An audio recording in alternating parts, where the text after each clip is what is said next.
আমি আপনাদের কাছে সাধ্যের মধ্যে 5টা গুণের কথা বলি। আমরা আমাদের আখলাক পরিবর্তন করলে ইনশাআল্লাহ আমরা এক এবং নেক হতে পারবো। বলেন না আল্লাহুম্মা আমিন। নবীজি সাল্লাল্লাহু আলাইহি সাল্লাম বলছেন, বুখারীর হাদিসের মধ্যে আসছে, আর নবী সাল্লাল্লাহু আলাইহি সাল্লাম বলছেন, আন-নাসু মাআদিনু খিয়ারুহুম ফিল জাহিলিয়াহ খিয়ারুহুম ফিল ইসলাম ইযা ফাকিহু। নবীজি সাল্লাল্লাহু আলাইহি সাল্লাম বলছেন, মানুষ হচ্ছে খনির মতো। খনি কি?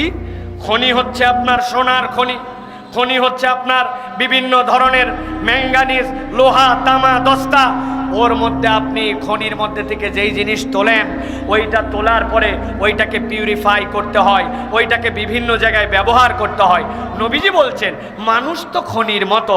যেই ব্যক্তিটা জাহেলি যুগেও ভালো ছিল, দেখা গেছে ইসলামের মধ্যেও ওই ব্যক্তি ভালো, যদি সে বোধ সম্পন্ন হয়। সুবহানাল্লাহ।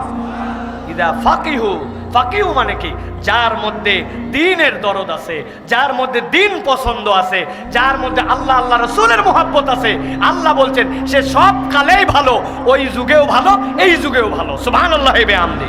তাহলে নবীজি সাল্লাল্লাহু আলাইহি ওয়াসাল্লাম মানুষকে মূল্যায়ন করেছেন, মর্যাদা দিয়েছেন। মানুষকে আল্লাহ নবী সাল্লাল্লাহু আলাইহি ওয়াসাল্লাম খনির সাথে তুলনা করেছেন।